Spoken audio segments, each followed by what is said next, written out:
கேரள மாநிலம் கொச்சியில் பேருந்தை நிறுத்துவது தொடர்பாக 2 தனியார் பேருந்து ஊழியர்களிடையே ஏற்பட்ட மோதலில் ஓட்டுநர் மற்றும் நடத்துனர் அரிவாளால் வெட்டப்பட்ட சம்பவம் அதிர்ச்சியை ஏற்படுத்தியுள்ளது.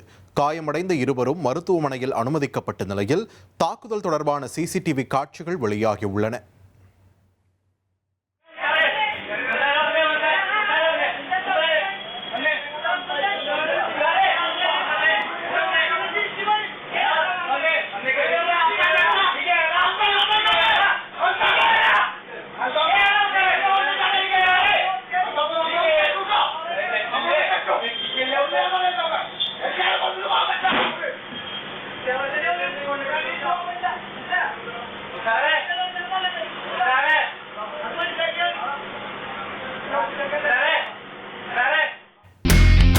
இனி செல்லும் இடமெல்லாம் செய்தி.